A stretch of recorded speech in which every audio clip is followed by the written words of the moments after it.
Hello and welcome to Morning Call. I'm Fab from Hamburg, bringing you the tech news of the day. Yes, I'm back. Turned out I took about a month off, pretty much exactly a month. I figured out this morning that was not planned. Um, there were a lot of stuff going on, holidays, Wacken, and also I have allergies, hay fever from hell, as you might be able to hear, which means in the morning I either can't breathe or I take so much allergy medication that I'm completely like hungover basically and can't think, or both, as is happening right now. Anyway, the only thing that helps for that is coffee, and we have to power through. I thought I can't stop doing this show at all, just because of that. So got some tech news today. Little just small collection. I thought ease ourselves back into this. Obviously, I skipped a lot of stuff while I was on holiday and stuff, but I'm not going to try to recap everything that happened. Let's just forget about all of that and be surprised if it comes up again during the next few weeks. um, so let's do this. What do we have? At first, it seems Amazon is in a bit of a pickle with Alexa, as the register titles. Alexa, can you tell me how many Chinese kids were forced into working nights to build this unit? Nice to see they haven't lost their abilities to do headlines while I was away. Um, so basically, an organization called Chinese Labor Watch has looked into how these Alexa units are built at Foxconn for Amazon, and it turns out they use among other people, they use school children who are interns who were pressured into working nights and overtime.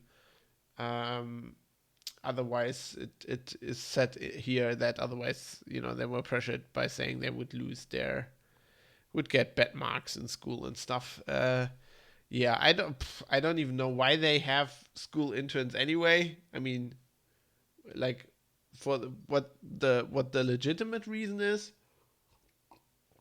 on the factory floor, that seems bad enough, but this is even worse. So there are people like 17-year-old student majoring in computing at a high school. Her teacher told her she would be working 8 hours a day for 5 days a week. But from 22nd July, she was told to work 10 hours a day and 6 days a week. Her job was to put protective film on Amazon Echo devices. She was expected to produce 3,000 devices a day. Bloody hell. 3,000 a day. God, how much is that? Um, so 3,000 a day. Let's assume, what were they saying? 10 working hours.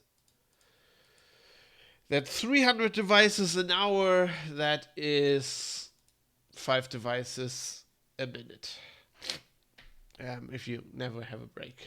Wow. Okay. That's pretty bad. Yeah. Amazon is looking into it, they're saying, and they have had a stern audit with Foxconn, and they're auditing them now, but it feels like this is kind of expected. It seems like it doesn't would surprise me if Amazon was surprised. I think they just want margins. Horrible shit. Speaking of horrible shit, well, no, I don't know if it's that bad, but the Navy the U.S. Navy is reported to be replacing all their touch screens in their missile destroyers. So they had an incident about, I think in 2017, where 10 seamen died when the missile destroyer USS John S. McCain DDG 56 ran into a tanker in the Singapore Strait. And it turned out that basically they have these new controls where there's like tons of touchscreens, especially for the throttle and stuff. And you can move it like from station to station and stuff like that. And they weren't in the collision. They weren't quite clear who had control. A bit like that Air France plane that crashed when like both pilots were basically working against each other. Here it was like they weren't sure which station had throttle control. What was moved where. And by the time they took control of the boat, it was too late, and it rammed that tanker. And now basically they had a questionnaire go out through basically the crew of those ships, and they were asking them, what should we do to make it easier? They were basically saying, give us the levers back, the throttle levers where we know, where it's at, and we know where we're sitting. And they were saying basically these touchscreen controls, they're confusing. If you look at them, they do kind of look a bit confusing, and they don't have any haptic feedback and stuff. So they are now looking to retrofit older boats and build in new controls on newer boats, but this is something that's expected. So the first throttle installation, the new system, is scheduled for summer of 2020, after the hardware and software changes have been deployed and fully tested to ensure the new configuration is safe, effective, and has training in place. The other thing they found investigating that collision was basically that they just had very bad training for the people who were on the bridge at the time. They didn't really understand how the system worked. Also, they didn't get a lot of sleep. The guy at the controls didn't sleep at all the night before. And they were like averaging, I think, 4 hours of sleep over the last 24 hours or something for the crew. So that's probably something they also need to fix. Last week, news came out that Huawei, who is obviously still in a bit of a trade war with the US, I guess that is still going on. Didn't go away while I was on holiday, so that's still happening. And they were rumored to be doing this for a long time, but they have now unveiled what they call Harmony OS, which is called Hongmeng OS in China, which is their Android alternative. Not much is known about it.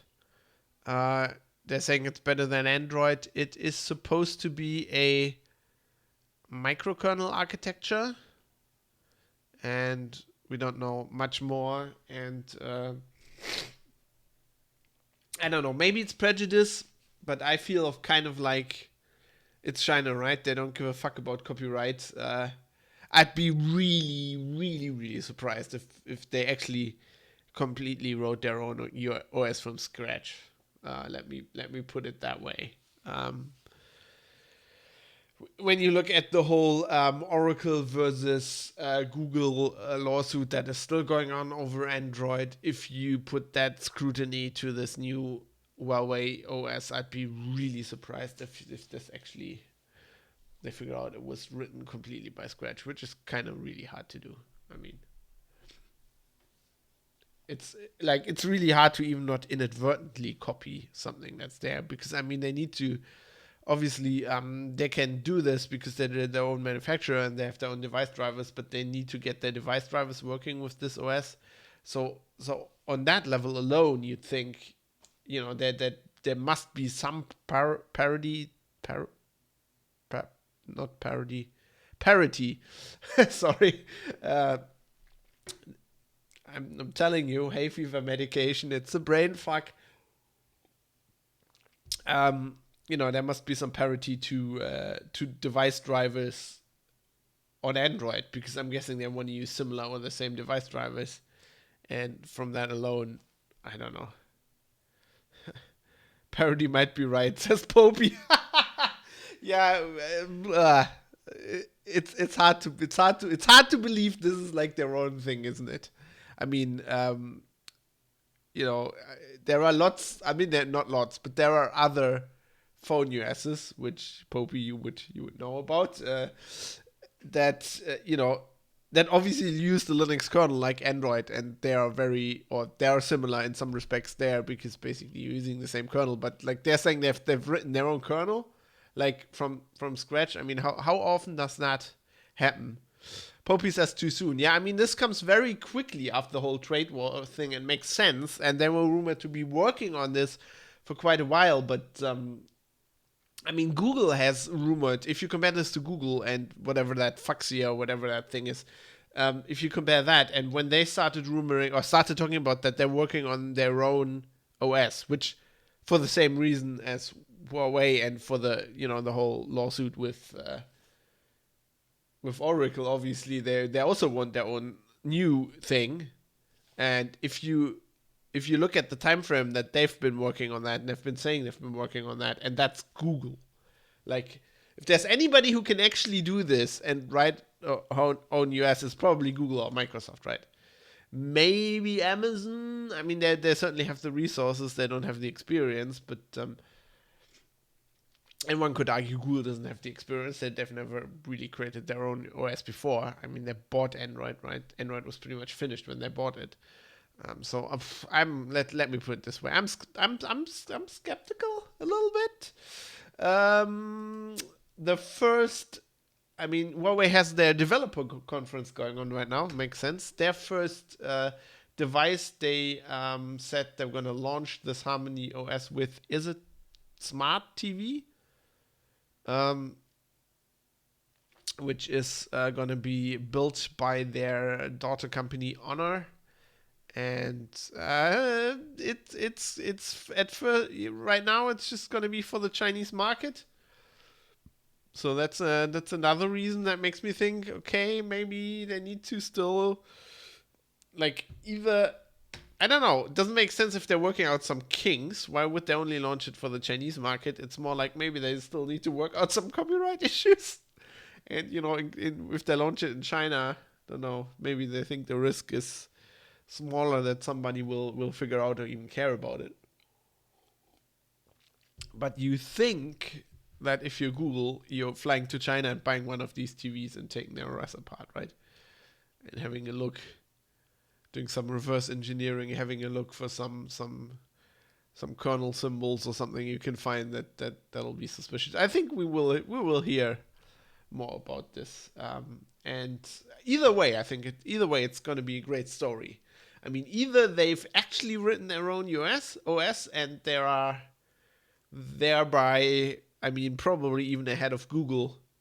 And so if they can make this work and it's their own OS, that, if they've beaten Microsoft at that game,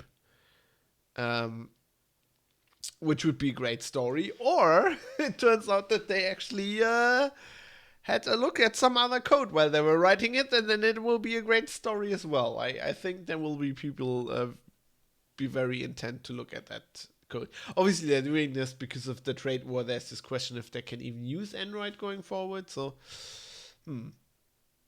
but also if they're in a trade war with the US and they just copy Android, and that would be like their thing. They probably couldn't sell the phones in the US, but they probably couldn't sell phones in the US anyway. So probably go for the Chinese market and go, flipping the bird to Google here, and to the US we don't even care. Which I think would be plan B that would be realistic. And yeah, that's, I was saying, short show, I'm trying here. ease ourselves back into this. But I have one last story that I found hilarious. The Register is reporting that Seamus Blackley, who is known for having pitched the original idea of the Xbox and Microsoft, and was at Microsoft, and was a game developer before that. Obviously also an avid baker. He has claimed that he has made some bread with yeast from a ancient Egyptian mug that is about 4,000 years old. So they were saying they extracted this yeast from inside the clay, basically baked in the original bakery back in the day, and obviously had to avoid the surface of the mug, or the pot or whatever, which had like yeast. So the thing is, if you bake bread, which I've been doing a bit lately, you know that to create a sourdough, you basically just put a flour and water mixture into the air, and you basically will get natural yeast because yeasts are everywhere. So to do this, they basically had to avoid the yeast that is everywhere. Basically extract this in a sterile environment and then make a sourdough starter, which Blackley, they were extracting this and he had some left over. I mean, I think they sent the stuff, the yeast, they extracted off to analysis, and he had some stuff over and decided to make a starter with it and bake some bread. But to do this, he would have had to do this in a completely sterile environment so as to not pick up any modern yeast. Apparently, it worked. The yeast woke up right away. Blackley said, was totally surprised. Usually when you collect a wild yeast sample, you get a horrible black gross muck for a few days, and then you start to get the yeast taking over and amplifying. I don't know. I just put a flour water mixture in my home, and that just worked immediately. In this case, a lot of stuff grew, some stinky stuff, but I could tell there was a ton of yeast growing right away. It was kind of remarkable. On the second day, it was bubbling like a real starter. Kept feeding it for the rest of the week because I wanted to be sure that we were only seeing stuff that ate einkorn. So basically, he fed that with a wheat variety called einkorn, which is some kind of stuff derived from wild wheat that apparently they used back in the day. The old Egyptians used to make bread. Says it was a huge pain in the ass. You have to sterilize the flour for a couple of days. Make sure that no modern yeast gets into the samples while you're feeding them. Even then, it's a bunch of modern stuff in that sample. And he says he actually made a loaf that was tasted. He says the loaf was fluffy, almost cake-like, and tasting sweeter with an open crumb structure. He said it smelled yeasty, but also of sugar and caramel. While conceding that there could be no ancient yeast in the loaf, he said it felt very differently from the normal sourdough bread he bakes. So apparently, there is no ancient. I don't get it.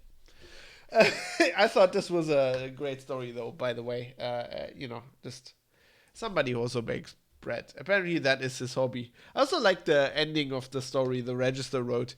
UK readers will also be pleased to hear that his kitchen kit includes a 5,000 watt transformer, allowing him to use 230 volts into his proper British kettle in order to make a proper cup of tea to go with his 4,000-year-old toast. That's great. Some humor there at the end. Gotta love the Register. Anyway, that's it for me. I'm gonna dose up with some more medication now, and I'll see you tomorrow, probably with some more tech news. Maybe more things will happen. To be fair, that was the stuff I could have just dug deeper from the previous days, but I was like, yeah, let's start it off easy. So, yeah, that's it for me. I'll see you tomorrow, and hope you enjoy the show being back. Until then, Halifa says stay alive. Yes, Popey says have a good day. Thank you, Popey. You too have a good work day. Hope you get lots of work done. And I'm not dead. I just I just can't breathe through my nose. It's not that bad. As long as nobody comes and holds my mouth shut, I'll be good. Anyway, see you tomorrow. Until then, goodbye. Oh, where's the button? I forgot everything. I don't know where the button is. Here.